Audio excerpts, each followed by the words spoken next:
Recording in progress. A more specific example is how the male participants exhibited or reported self-divergent prescriptivism in regard to women. The males are in effect performing hypocrisy, practicing something akin to do as I say, but not as I do. Self-divergent prescriptivism can thus explain the impetus for men to deliberately refrain from swearing in interaction with women, as evidenced in the spontaneous speech data, and is intimated or even overtly stated in the questionnaires and interviews. As evident from the spontaneous speech data for females, self-divergent prescriptivism seems to work. According to the spontaneous utterance data for mixed sex and opposite sex interaction, females converge to the standard attributed to and imposed upon them by males by swearing less frequently than they do in same-sex interaction. Interestingly, however, the majority of the female questionnaire participants reported that male interlocutors would cause no change in their swearing behavior.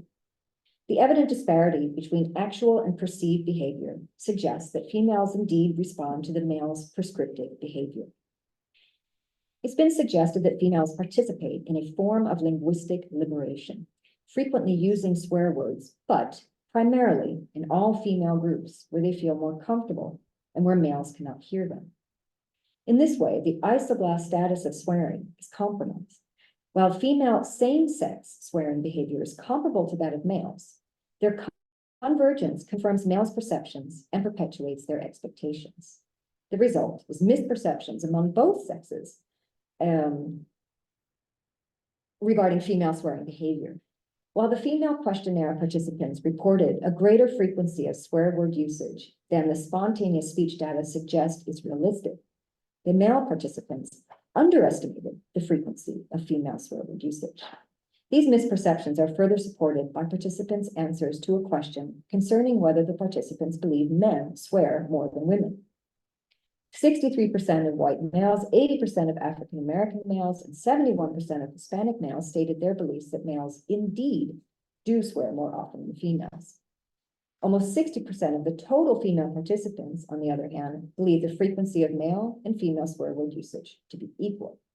So this is a good time for us to see some empirical data on swearing and gender. So, sorry, let me just get this. Sorry about that. Robbie Love conducted a study comparing the 1994 British National Corpus with the 2014 BNC, focusing on the corpus spoken data. In 1994, the frequency of swearing among males was much greater than that for females, and much greater than that for males 20 years later. So while swearing decreased for males significantly over 20 years, decreased just a little for females, meaning that in 2014, the frequencies were quite similar. A similar development or kind of evening out can be observed in the data for social classes and social groups. In 94, swearing among the working class was very frequent, but by 2014, the frequencies for working and middle class speakers were comparable. The relatively high frequency of swearing among students has remained stable, with slight decreases in other social groups. So the only increase observed in these social groupings over this time period, as represented in the corpora, is among the middle class. Looking at age as another sociolinguistic variable, we can see that swearing was much more frequent among adolescents and young adults in 1994 compared to 2014, and that swearing frequency has decreased among all age groups, but to a lesser extent. There were many more age outliers in 1994, whereas in 2014, the distribution is tighter. According to my observations of spontaneous speech, more males were in fact observed using a greater total of swear words. However, males and females use similar words to a similar extent, with fucking, shit, and fuck being the three most frequently used. Analyzing data from Twitter, Michael Gauthier and his colleagues concluded that men and women exhibit more similarities than differences in swear word usage, but that men much more frequently use the words fuck, tit, and cunt, while women much more frequently use the words bitch, hell, and bloody. So, So far, we've considered the folk linguistics of swearing, but we've also seen some empirical data that shows that folk linguistic beliefs aren't always supported by actual use. So let's just summarize before we move on. So beliefs and attitudes about swearing tend to orient toward gender, class, and age. For example, women are not regarded as swearers, or women just shouldn't swear. And if women do, they should or they tend to use milder swear words. The middle class doesn't swear or shouldn't swear, even if there is an understanding that members of the upper class swear. Swearing is nevertheless associated with the lower class. And as such, the middle class is believed to eschew swearing so as to distinguish themselves from the lower class. And finally, children don't swear, or really children shouldn't swear, which means that people must take care not to expose children to swearing. So I've focused on the folk linguistics of swearing with regard to these social variables, because now I want to show you how these can be co-modified and how such commodification serves to further entrench these beliefs about swearing. So at the end of 2016, I started to notice articles in my social media feeds about swearing-themed gifts. It's not unusual for magazines and websites to curate lists of gifts toward the end of year and towards Christmas, but these articles continued even past Christmas, as we see by a March date there. So a colleague and I made a small collection of these articles spanning a 6-month period, and we analyzed the gifts that they were recommending. The titles of these curated lists have 2 important aspects in common. First, the products are suggested as gifts, which overtly awards them an inherent value. And second, the recipients of the gifts are all explicitly identified as aficionados of swear words, thus confirming interpersonal variation. Only some people swear, only some people appreciate swearing, and only some people are especially suitable as targets for this market behavior. Among the total of 108 products featured in these curated lists, 19 actually didn't include any explicit swearing at all. And some products simply featured like a raised middle finger, or others had the abbreviation BS, or the swearing was censored. So let's look at the distribution of swear words that were explicitly featured. With just a couple of exceptions, most products featured only one swear word. And these distributed according to this table, with fuck as the absolute most frequent word, followed by bitch and shit. Among the swearing products featured in the lists, most were categorized as women's apparel and accessories, or kitchen and home decor. Women's apparel included t-shirts, socks, makeup bags, and jewelry for women. Kitchen and home decor comprised teacups, oven mitts, rolling pins, welcome mats, and pillows. Children's items actually targeted adult consumers and included coloring books, notebooks, stickers, and like wood pencils.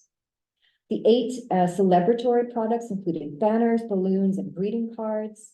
And published materials include like books and 1 album with swear words in the title. You might remember Kendrick Lamar's Damn, for example. So my colleague and I focused on the products that clearly oriented to gender, class, and age. So women's apparel and accessories, domestic items and home decor, and these children's products. So let's recall my survey and interview data, which included male participants' evaluations of swearing by women as not female, not feminine or ladylike or appropriate. And now compare these same adjectives to the products featured here and their stylization. Would not a gold ring, stockings worn with pink heels, or a buttoned-up blouse and pastel blue sweater paired with dark red lipstick be considered female, feminine, ladylike, or even appropriate for women? Swear word products that target women do so by capitalizing on this belief that women don't swear, and the incongruity between swearing and femininity. Swearing has been defined as the use of words or phrases which will cause offense in, quote, middle-class polite conversation, according to Anthony Kennery. And investigations of the relationship between class and swearing have identified members of the low and working classes as the most frequent users of swear words. Swear words for sale, like this, that are categorized as domestic items and home decor have in common a bourgeois aesthetic that positions swearing as a vulgar practice, pointedly at odds with middle-class aspirations to refinement. The teacup is arguably extravagant in form and features gold plating, helping to invoke an upper-class association with the activity of drinking afternoon tea. However, the message on the teacup is incongruous with the sophistication otherwise suggested, conveying a sentiment that is at odds with the politeness of afternoon tea.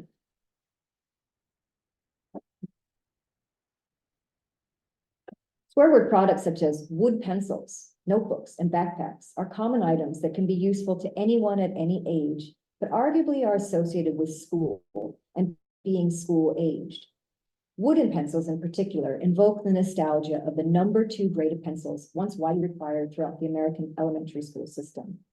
Such products capitalize on swearing as an illicit behavior for children, but one that is licensed in adulthood.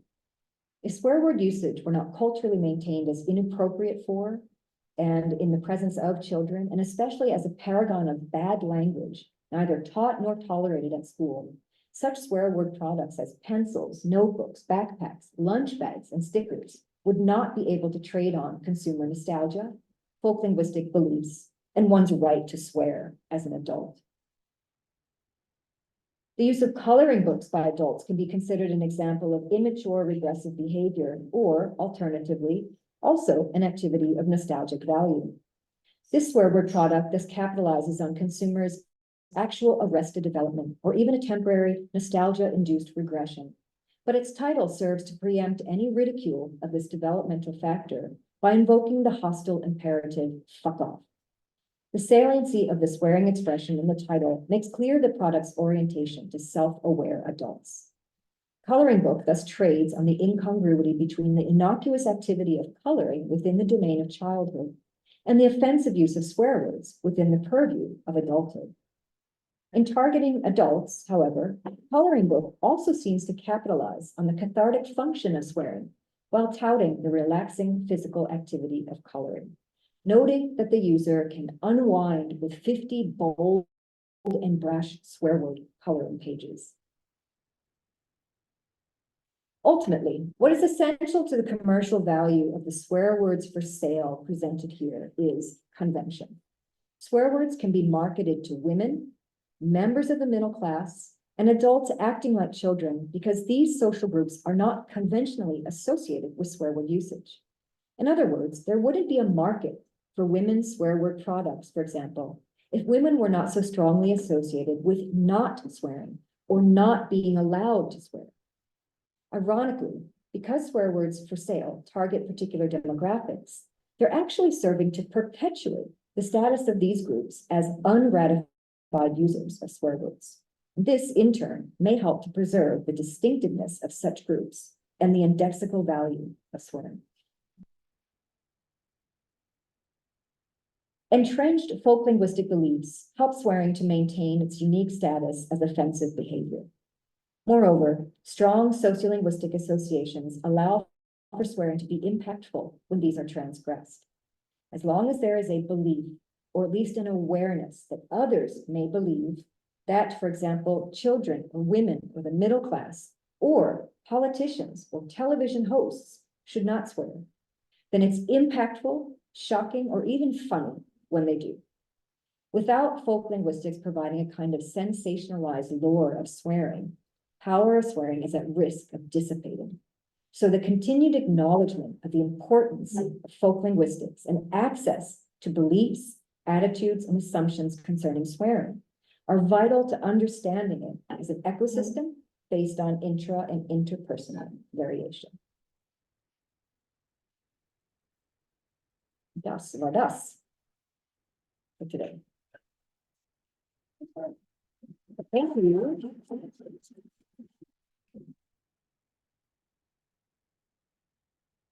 Questions or comments?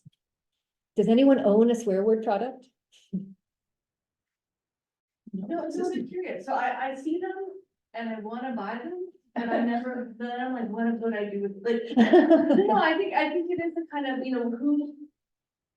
Do you know who buy like distribute the social properties of people who buy this, like, I do not. And I think it's interesting that, Yeah. that they are gifts, because I don't know if anyone will No, buy it for themselves. you know what, and I think it reminds me a bit of this,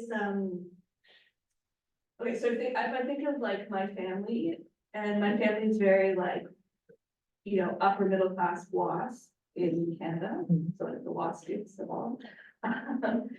And so I could see like some of my mother's friends like giving her stuff like this. Like, I think my mother's Yeah. friend, so maybe they're not with swear, but it kind of, it reminds me of, you know, these products like, you know, I love wine and sometimes I even cook with it, or I love cooking with wine and sometimes I even put it in the food, or, you know, Yeah, it's like right. this kind of stuff. So it's this kind of, What is that? yeah. Well, you'll get, so they make lots of, you know, you have a poster or An you'll have it on apron or, an yeah. apron, something.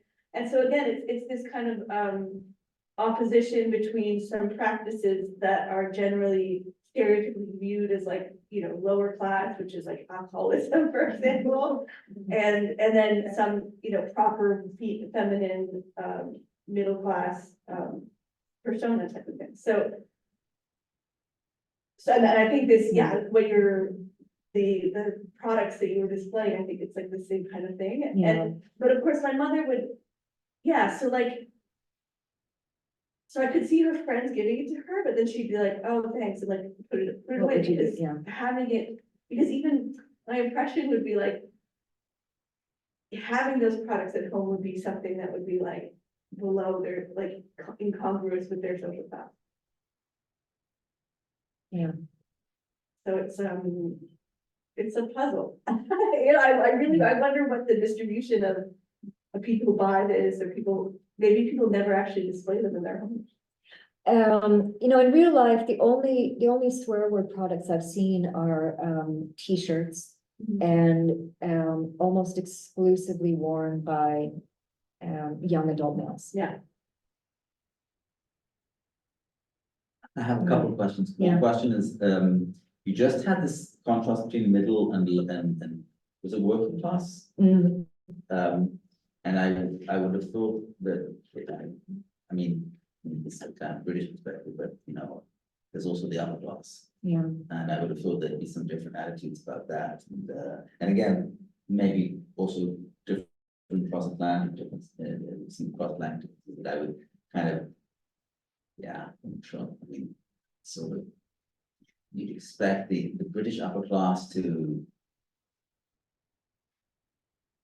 say not to swear when talking to their inferiors, but certainly to swear when speaking to their, you know, to their, like peers. yeah.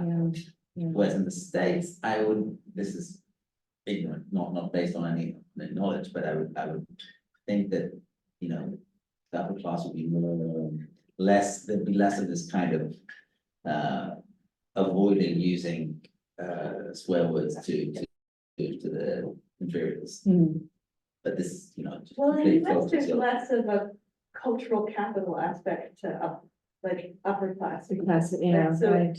So you might have, you can look at, you know, you say like, what does it mean to be upper class? And you have, it's like, or is it super rich or whatever? Because in that case, you know, look at Elon Musk or whatever, these sorts. Mm, Oh, you know, just from all over the place. Also, went to Queens. Went to the For city a year, for a year, right, and stayed okay. undergraduate So we figured that one so I out. was going there.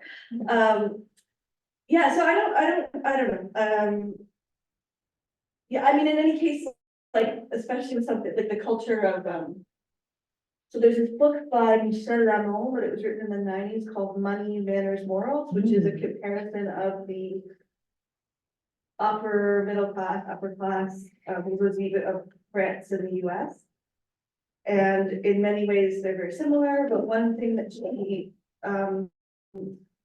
talks about in her book is that the American kind of elite is much more interested in, it's much more normal to be interested in popular culture in the US. And then whereas in France, there's this thing where the, you know, French elite are just completely like they don't watch TV. I mean, this is obviously now changed with American TV, but yeah, they don't watch TV, they go to the opera, or, you know, whereas it's much more, it's like you can be an elite US and elite expected and still watch TV, watch like regular TV or something. So in that sense, I guess one might expect, actually, I don't know how that would map on, because I don't really know even how that maps onto swearing, but there's maybe more of, yeah, in the US, right, you might say like, okay, well, these more popular, stereotypically popular practices, you might find more in the US than in France.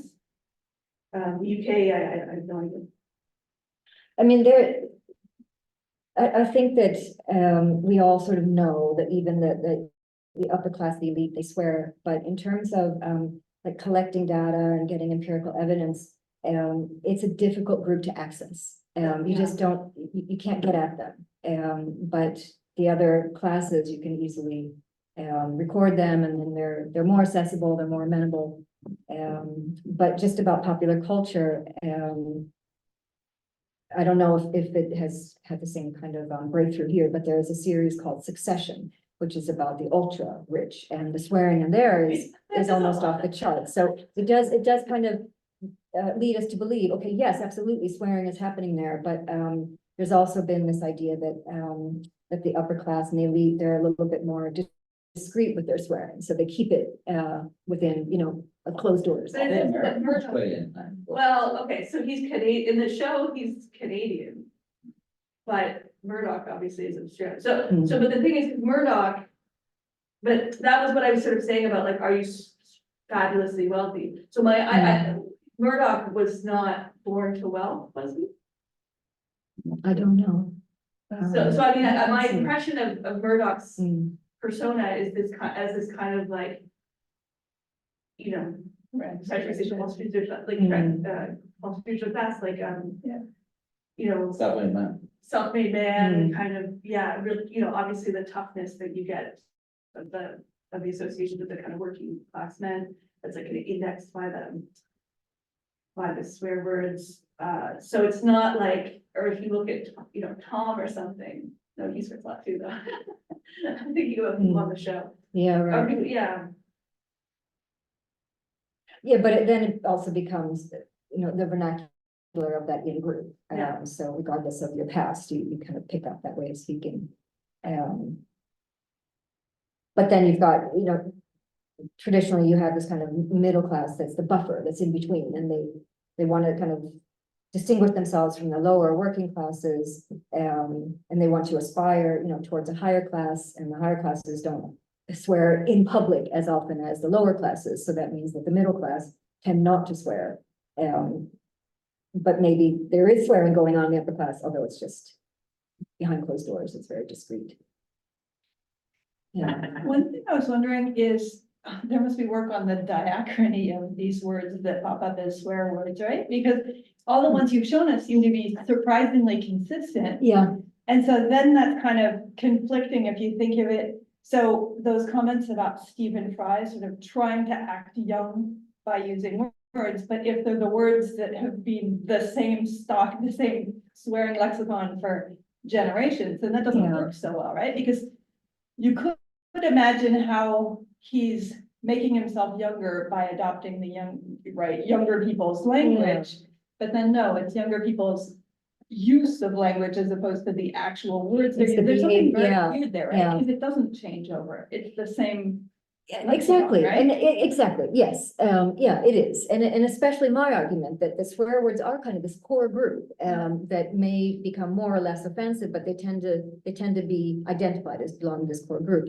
But it was actually more the behavior that he was behaving perhaps in an irreverent manner by using swearing, which is something we would associate with, you know, younger, more rebellious types instead of this established older gentleman. So it might be not the use of the word, but the fact that the word indexes this behavior that's, you know, too young for him to be kind of wild and rebellious in that way.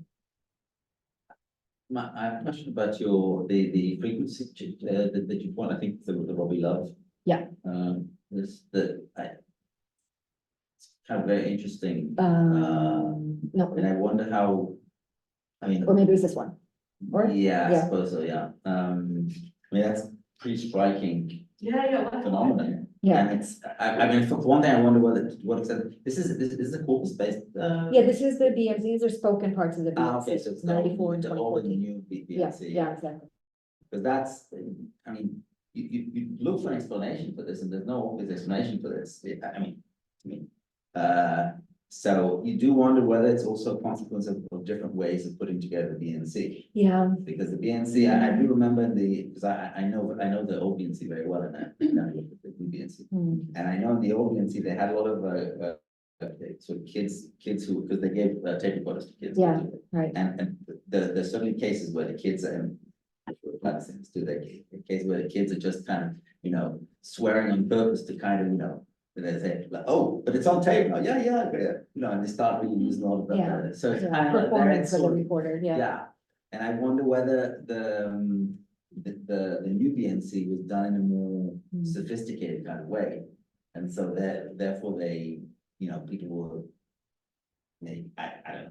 So, because I just find it a really striking, I mean, it's a very Yeah, big difference. yeah. Because I would have almost thought the opposite. So I know that, I read a paper one time which talked about the frequency of swearing on like American television. And so, and that has been increasing in part because of, because now there are all these channels, of course, that are not subject to the very strict laws that they Yeah. used to be. And so there's really just like a lot more swearing on TV now. And the suggestion was, this is in a certain sense, maybe democratizing, like we're just more exposed to swearing because we also watch it on TV, so. So I would have maybe thought, given that, the opposite. Exactly. Yeah, Yeah, that's what I find very, very, very bizarre. It's a very bizarre result. So, yeah. Because it's not, so what could it be? I mean, when we set it up like this. What you say, okay, there used to be some aspect of, working class masculinity that in part constructed itself and reproduced itself through using swear words, and this is important, and now that's no longer the case, but I kind of don't think that's true. I mean, I don't know, I don't know enough also, but I know very little about the UK, so, but it doesn't see, I don't know, no, and it is true that here the middle class, that there's an increase. That's the only Yeah. reliable. No, that's Yeah. right. So when I Yeah. saw that the first time, I was like, oh, maybe actually, I'm being so blinded by my, class background. And so when I was like, oh, it's more democratized or whatever, this is really something that is true on TV, or we hear it more on TV. This is maybe true for middle class people, but maybe not. I mean, maybe that rise, yeah, For the that middle rise class, is yeah. is what is due to the fact that there's more swearing in media than there used to be. And that we see the rise in the middle class, but then obviously, It's entered the living rooms in a Yeah. different way. Have you Yeah. guys seen The Diplomat? yes, That, I mean, I have the not. whole thing is turned around this. So there's this American ambassador who arrives in the UK. I think so. And she swears nonstop, and she pretty much interfaces constantly with the British Foreign Secretary, who's Oh, very he's super distinguished. posh, And then yeah. every now and then he'll swear, and it turns into this big conversation thing where she starts laughing because it's so out of character. You need to watch I it. The definitely whole need to thing watch it. turns around how they're talking to each other. Yeah, because she's like a tough, like, Kabul, she wanted to work it. She wanted the embassy in Afghanistan and real hands-on. And then she ends up in London. Yeah. well, what's about her husband, right? So her husband's more like proof that she. Yeah, but he almost is irrelevant. I think the main thing is the British Foreign Secretary and the American female diplomat and how they're speaking and how it becomes a topic of conversation in many cases. Yeah. Good Well, material. I think that's interesting because another colleague of mine, Monica Bednarek, has written a lot on swearing and emotionality, and especially on television, and she has followed kind of the trajectory of female characters and how much more frequently female Yeah. characters are swearing, and how swearing is helping to create this kind of women behaving badly on TV character. Yeah. Yeah. No, it's interesting. That is an interesting character because I didn't remember. So what I remember from watching the show is that, yeah, she's super tough and no nonsense and so on. And that obviously, but not that she's for so much. So that clearly in my mind that Yeah. the way it, was Okay. integrated into my Interesting. memory was just as part of this kind of no nonsense, very serious, no time for this fruity British, ceremonial crap that she has to do with it as a diplomat in London, See, I even used crap when I described, her view about the various aspects of being ambassador in London. So I think it's, it's interesting that, but I wasn't like, oh, look at this woman swearing. Oh, wow, whereas that is the main characteristic I associate with her, sort of, how did they Wow. choose this woman for this position? But then it becomes the whole Well, joke they in a chose way. it because of like international intrigue in there. Well, yeah, whatever. But with all the swearing, I'm guessing it's a streaming, it's on a streaming site. It's, yeah, It's not- It's Netflix. It's Netflix, okay. Hmm. Because sorry, Yeah, please. you just mentioned Netflix, and so can there be any change in this characteristic because of overwhelming presence of like Netflix and YouTube?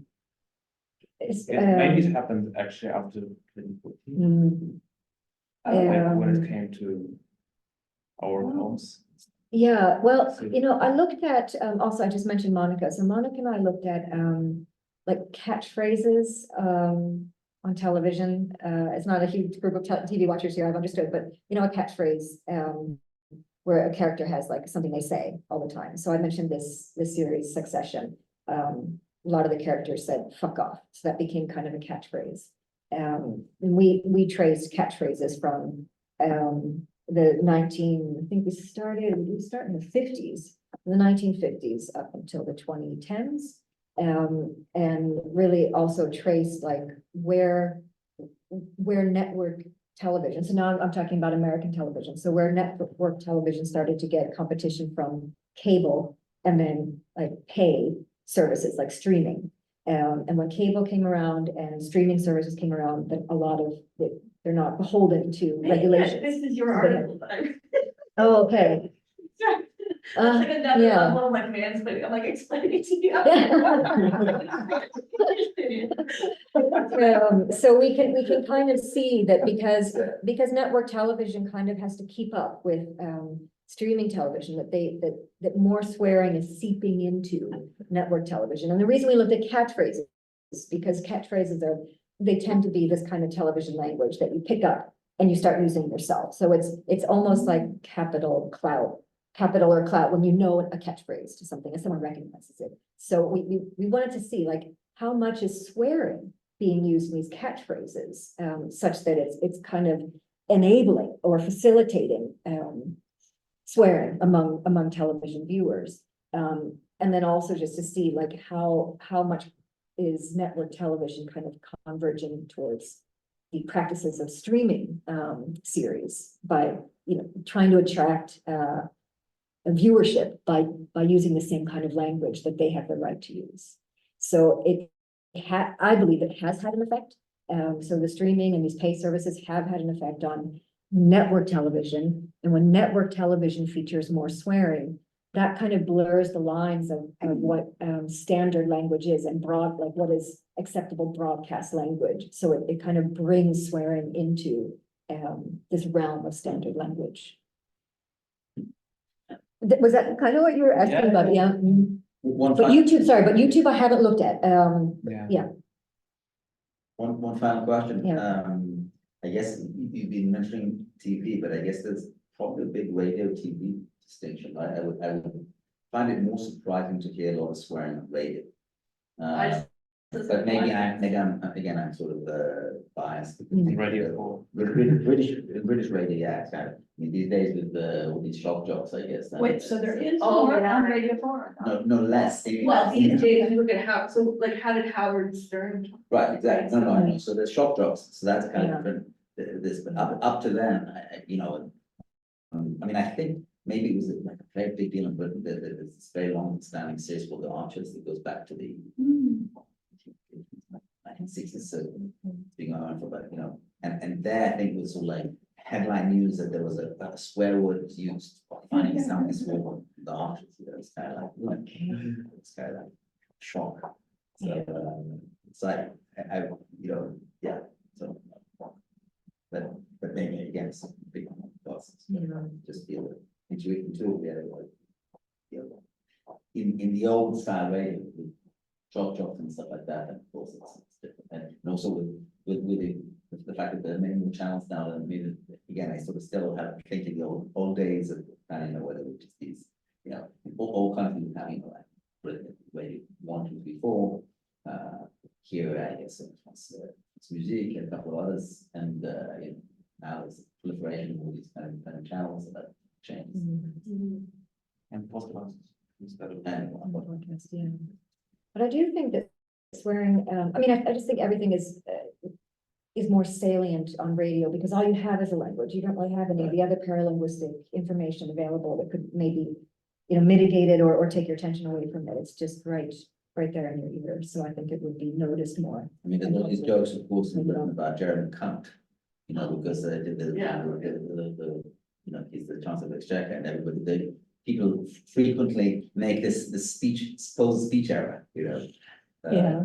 So. But I just, so I just find, but I guess I haven't understood from your presentation, and maybe it's so complicated, but like, so my impression really is that it's not, it's maybe particularly fuck, but a lot of, you know, there's just this swearing in public is so much more acceptable than it used to be. Like, if you look at South Park, like, I remember there was the South Park movie now. I don't know what, you know, and it had this song that's like, you know, Uncle Fucker. Yeah. And that was just like, and people were freaking out about that. And now you just like hear it everywhere. Like, it's, you know, whereas, but then of course, then you get things like so on the one hand, I'm just like, yeah, no one, you know, no one really cares. You know, it used to be that if you said fuck on TV, like, you know, or the George Carlin skit, which was really about something in the 80s and 90s. And now it seems kind of funny because how could, you know, you not say motherfucker or something on TV because we see it all the time. Yeah.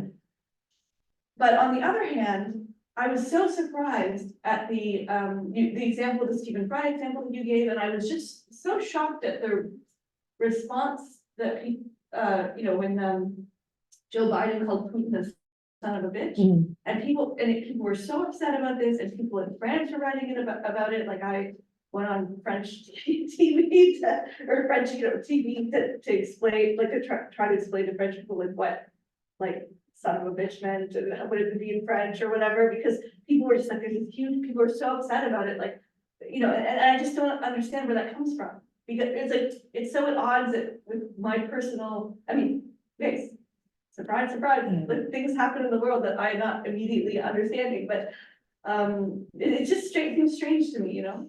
Well, Self-control. yeah, but I think, exactly, I think it is, I think that people need to have some kind of limitations for swearing. They need some kind of standards or rules. Because if swearing is everywhere all the time by everyone, it just doesn't have any meaning. So I do believe that there is some kind of instinct to preserve our swearing. Not everyone has that instinct, but enough people have it that will complain, and that will take offense, and react poorly to it, and you know, ideally verbally or publicly, so that other people are reminded that we don't all agree on these words. So I think that, I mean, that's kind of what I'm trying to get at with this ecosystem, that we have to have some kind of push and pull here. Otherwise it just, you know, it like a liquid, it just spills out, and it just runs away from us, and we can't, you know, corral it again. And so I'm really very interested in what kind of events will trigger these reactions, and how can if we're exposed to swearing all the time and it starts to not mean anything, how can we be reset, and how can we recalibrate what swearing is? So these, like when Stephen Fry does it and people react, not everybody reacted, but lots of people saw the reactions, and that maybe makes them think. I think protests are really important, because that's when people are maybe using swear words. Like, I'm writing an article right now on the use of fuck Putin. and what that means, and just a reminder that we need some kind of language that we can register our dissent with. And events like this kind of re-inject swear words with power, and that keeps us going. So that's kind of the motor. So how different do you think swear words are from just any other, I'm sorry, is it a seminar or over? Well, I don't know how long it's supposed to go. Yeah, it's a 12. Yeah, we got plenty. So, okay, so there is a general, so okay, so if you look at the use, it seems to me, if you look at the use of Biden, or when Biden, you know, I think it was a hot night, Mm. he called Putin a son of a bitch, which again, for me, is a pretty low, one of these low level ones. You know, I think it's pretty clear that a lot of the reactions, the condemnation that he got was also in part because, you know, he's a very controversial figure, there's an election, you know, people are going to basically, whatever he does, if he eats ice cream, if he doesn't eat ice cream, or whatever, people are gonna, you know, in a certain sense, it becomes an excuse for people to fight out these other kinds of political conflicts through this. So it gives you, if you go, look, he used a swear word, he's a horrible person, you know, so we don't know, but like my guess, this is something you could definitely study. If you look at people who criticize Biden for using son of a bitch on Twitter, my guess is that they're probably also criticizing him for other things, and they're probably not gonna vote for, or, you know, these aren't the people, the people in the registered Democrats who are still planning on voting for Biden are probably not gonna be the ones that are like, oh, this is impossible. And then once, you know, as we were saying, so the important thing is you say, oh, look at this horrible person, look, he's using this language, it's so inappropriate. And then, you know, and then this is kind of in a public forum, and then people pick up on this and they think about it. But then it also gives a space for the people who support Biden to then say, oh, look at these horrible people criticizing, you know, Biden for using this tiny swear word, all they care about is language, they don't care about real things, they can, you know. So then now we're in a situation where we can fight out this other political conflict through talking about this things. So this seems to me, as someone who studied the debates or quarrels around French, like gender inclusive language, to be very similar. So the idea, it's like, are you going to use in French, you can, you know, instead of using a masculine or a feminine, you could make a composite form by putting either a point or a slash or parenthesis or something. And you see, like, you know, the student, so you can make a form that is like the students, that it's like read as you know, the students regardless of their gender, whereas like if you were to do things in a more traditional way, you'd have to say either like masculine or student. And so that people are, you know, likewise, this is something that people have attributed all sorts of properties to the kinds of people who use it.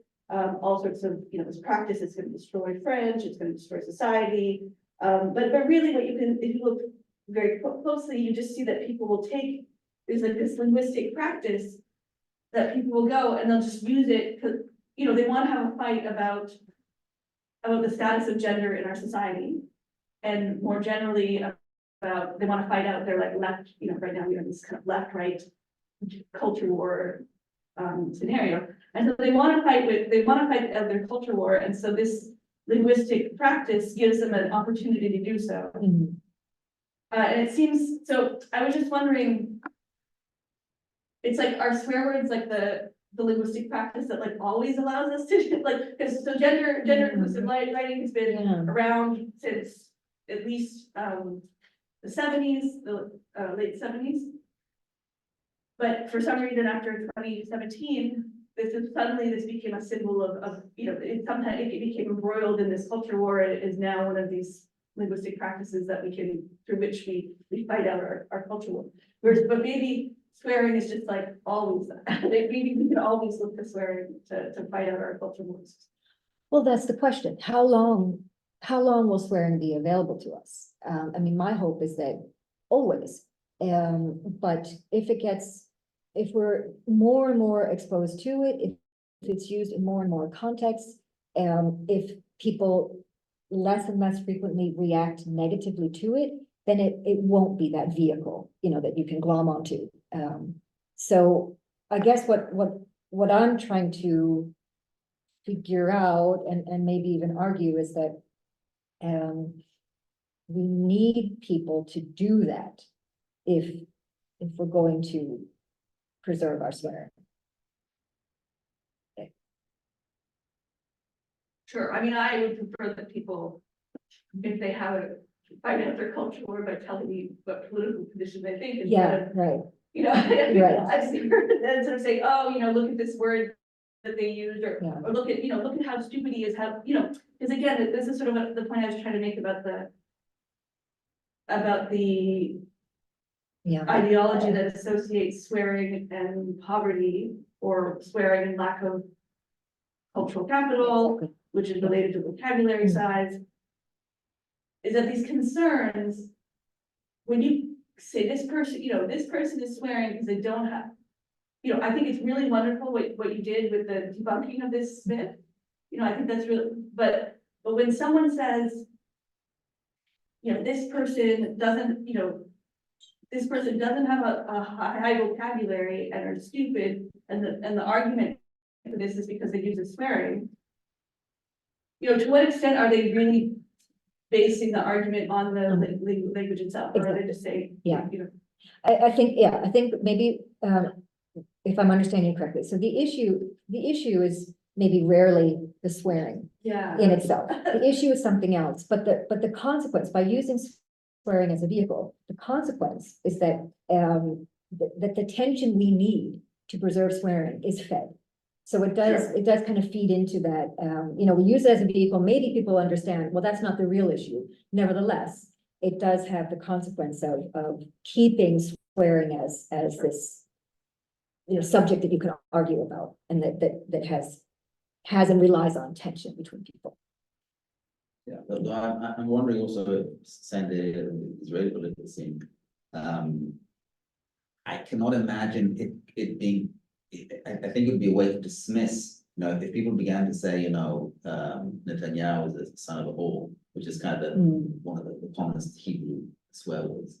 I think it would be kind of, people would view this as a kind of cheapening of the fight against him, and somehow, you know, it would be a way to dismiss it somehow, or these are just kids or something like that, or it's kind of, it's considered to be like football, the kind of thing that you say in a football stadium, but not, you know, I mean, also the opposition in general is kind of quite middle class. I just, you know, I just don't see them as it as a useful means to actually. So it doesn't count as like valid discourse. Yeah, you know, you're saying this sort of the fuck Putin, and the fuck Putin may be different, you know, it's kind of different battles, something, Yeah. but you know, there, it's striking that maybe as sort of Heather was saying, that somehow by using swearing, you're kind of trivializing and giving also the other side of way of dismissing what you're doing. Yeah. You know, I mean, there's a lot of ways people, you know, there's been lots of ways of people have been. Like the most successful, apparently, slogan so far that really got in his head was saying, "You're the head, you're guilty." So that really, you know, literally got into his head, because he found that, you know, that he couldn't counter that. You know, that it's fact. You know, he was the guy at the top, so he's guilty, right? But and these days there's another one that goes against this guy who's in the coalition there, with his hoping expecting him to leave for so long, and so now they say, "You're the tail, you're guilty." There's a kind of a pun on this. But yeah, so swearing strikes me as being, you know, from a political point of view, kind of, you know, maybe it's the tool of the very weak against the very powerful sometimes. But you know, if it's kind of like a serious political this, then it's a way of actually weakening the. It seems to me that for the Biden thing, I mean, I don't know, this is just completely hypothetical, but by not swearing, he keeps the moral high ground against Trump, who can't control his language, right? So there's that dynamic. Yeah. And then there's also, right, it's sort of moral high ground, self-control. He shows that he's a man who doesn't give way to emotion, and therefore you could maybe more likely trust him not to press the button, right? Yeah, no, I think Yeah. one of the, in fact, but yeah, one of the arguments that people are making, they're like, oh, look, because you know, the whole thing is like, okay, yeah, Biden's not a crazy person, you're not like Trump, who has the last 90s of now a felon. Yeah. Yeah. We don't want that, a bit of changes. But anyways, and so when Biden, had this like hot mic, like son of a bitch thing, which again, I mean, for English speakers, it's like, really, well, you could have said so many worse things, in my opinion. It was like, oh, see, you say that Biden and Trump are different, but look, here they're the same, right? So this is what they were saying, is that it was really this, because there's the general discourse is that Biden is sane and Trump is crazy, and Trump is corrupt and Biden is not. And so that's why they had that whole thing where they're like, oh, Biden also had classified documents in his house that he, then immediately gave back or whatever, because it was like, you think these two people are different, but actually, and that Trump is worse on these things, but actually they're the same. Here's an example of Biden behaving like that. Right. Mhm. But I think with swearing, you can even, and especially swearing in politicians, you can go both ways. You can either, reject it and hold them to a high standard that they're not meeting, or you can embrace it and say, oh, they're talking like the people. So it can be interpreted in different ways depending on your sympathies towards a politician or a candidate or something. But I wanted to remember that George Bush had used a swear word, and it was, it endeared him to people. George Bush, the younger, yeah, Man of the people. yeah.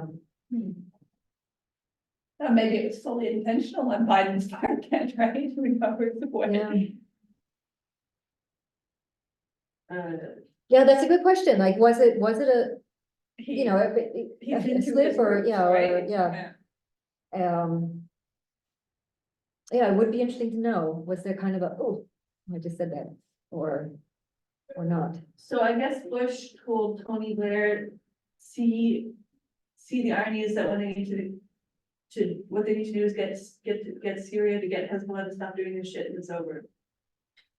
That was the swearing? Yeah. Huh. Yeah, it seems like times have changed. No, So yeah. it is a little. It is still, it is very weak in its own response, but I mean. Shit as a thing. It's It's basically an shit. empty Yeah. It's just the kind of now, very- right? So it's not even. It's not taboo, but it's It's like trick. not exactly. Yeah. But Biden as vice president was also caught saying, Yeah, it wasn't the first time. a big fucking deal Yeah. about the healthcare thing. Mhm. Which again. that- Well, I think most probably people is like him say those things. Like I think he just talked like a normal and a descriptively sense, a normal person. Hmm. And that one, if I remember correctly, that one really was just kind of like overheard, because he almost like whispered it into Obama's ear. So it was really, swearing between intimates, in a very interactional and personal way. That happened to get broadcast to millions of people.